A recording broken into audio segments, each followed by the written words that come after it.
3 days have passed since masked goons ran amok in JNU, but no arrests have been made so far. The Delhi police is using face recognition to identify the masked goons. A team from Delhi Police Crime Branch visited the varsity to collect evidence. Investigating team are scrutinizing the videos of the violence to identify the culprits. India Today has learned from sources that police has got vital clues about the identity of masked men.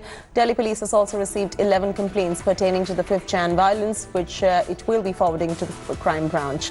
JNU Teachers Association and students have planned a march from Mandi House to Jantar Mantar at 11 a.m. today. The JNU SU has written to Delhi police seeking permission for the march. Sources say that students will also be marching towards the HRD ministry.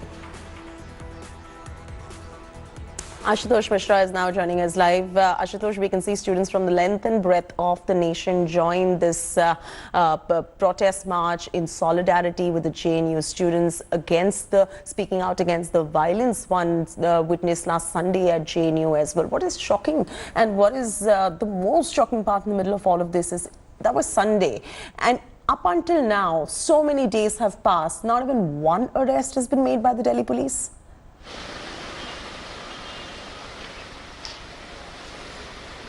Absolutely, absolutely. And in fact, because I have seen that horror and brutality of the Delhi police when I was beaten up right outside, yes. At JNU North Gate on the very same day, same evening, when I was trying to enter at the main gate and was reporting that how a mute spectator was Delhi police and how the law and order was collapsed, and then the mob just attacked me and my camera person. And it's been, it's almost 3 days and there has been no arrest. What we are seeing only from the Delhi police is claim after claim. We have formed this team, we have formed this team, we are very close to the accused, we have identified them.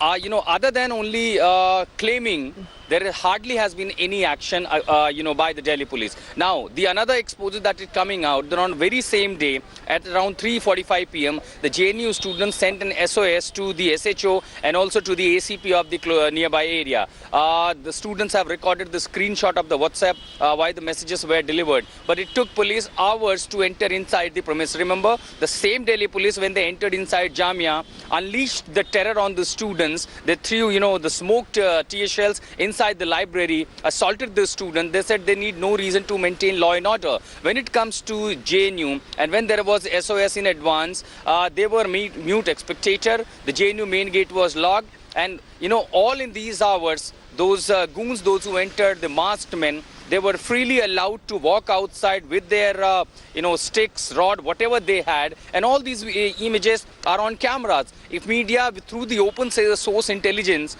can actually crack the case, what it takes Delhi police to crack the case, why it is taking so much time. And imagine not has been a single arrest when it comes to Jamia, when it comes to Aligarh Muslim University. We have seen the action by the police in hours. When it comes to Delhi and particularly Jawaharlal Nehru University, there is hardly any action by the Delhi police, which it says that they were somewhere close in hand. That also brings us to another question, that when you faced it yourself, what the students were going through, the students were beaten up, you faced it yourself when you went there to simply report on this particular incident. Did the police just stand there haplessly, somewhere indicating the unwillingness of the police to even go ahead and make any kind of arrest whatsoever?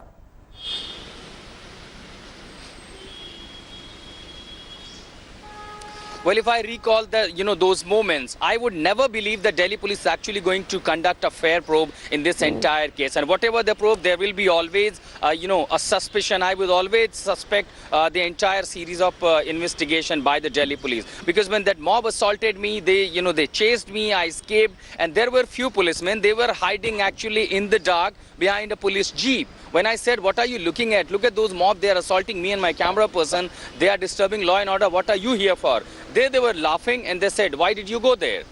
That, the point that I want to make it, that what I saw, the behavior of Delhi police, and that's not the allegation only from a journalist. There were several journalists, including a female journalist, where the mob the brutal mob tried to snatch her phone. So all these incidents itself narrates the Delhi police was mute spectator. They allowed the violence. In spite of SOS to the SHO and ACP, they did not enter in the JNU premises. Rather, they are hiding on the rules of that they did not have the authority and the permission from the administration to enter the campus, which is contrary to what they did in the Jamia Millia Islamia. So here completely the police is under scanner, and so that's why the allegation coming on the Delhi police that you allowed this violence to happen, and now there is hardly going to be independent or any fair probe, but only a cover-up, as the opposition and the students are saying. Absolutely, Ashutosh.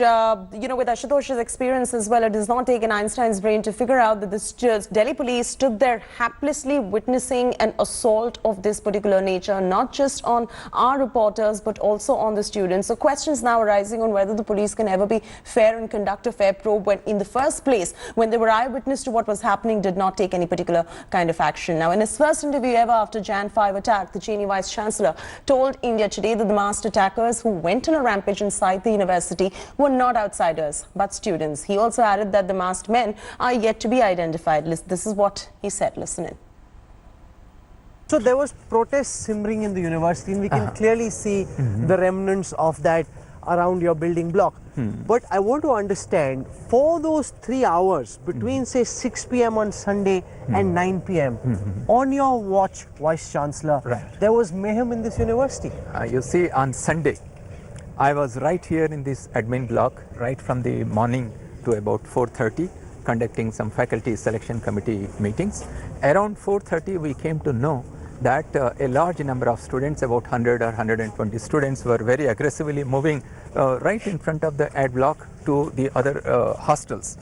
As soon as we came to know about it, we sent our security to manage the situation, and by about 5 o'clock it became apparent that the students were aggressive. There was a possibility of physical violence, and that is when we contacted the police, and the police did arrive with the help of security guards. So which students were these? Were these students of the left unions? Were these students of the ABVP?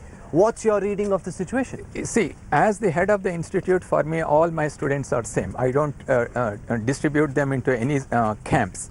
But what happened on 5th also has its origins on what happened the past few days. We have our CIS Communication and Information Systems Office here, and this houses the data centers, and which is the nerve center of the entire university.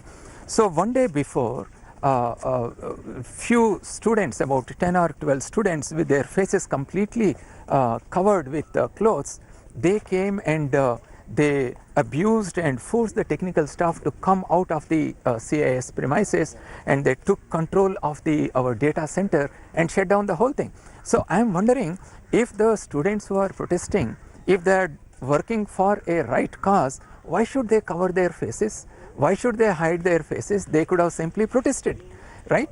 And that is the first time that we have seen in the history of the university protesting students coming with their faces completely covered. And this is what makes me wonder that there must be something wrong in their protest. So you've been saying, and we've seen your statements, that this was an action and then there was a reaction, and that's the genesis of the violence. But the fact is that there were students belonging to largely left unions who were beaten black and blue on Sunday. I want to understand from you, Vice Chancellor, why did that happen? Who did it in your view? You see, that only an investigation can bring it out. The Delhi police has formed a committee headed by a joint commissioner, and the police team did come to the university. They met us. I spoke to them personally, and we will provide all the CCTV footage that we have, all the other evidence that we have. Let them investigate and find it out. But let me also add one more thing.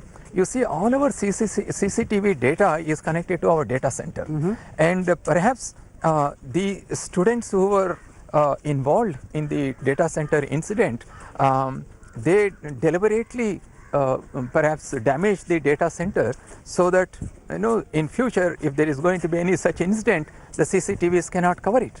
And that is what happened on 5th. Our data center was down, and many of our CCTV, they were unable to capture the data. So there seems to be some link between what happened on 5th and what happened on 3rd.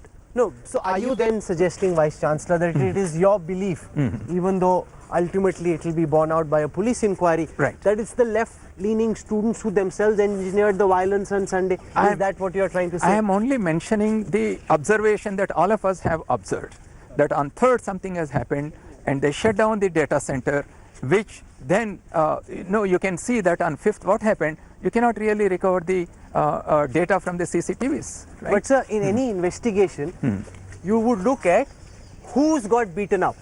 You know, if you see, largely it's the left-leaning students who've been beaten up. So surely it's not goons from the left who are beating up their own student leaders. That would make no sense. That is what I am trying to say. Let us not make any prior assumptions. Let the investigating team investigate it. Can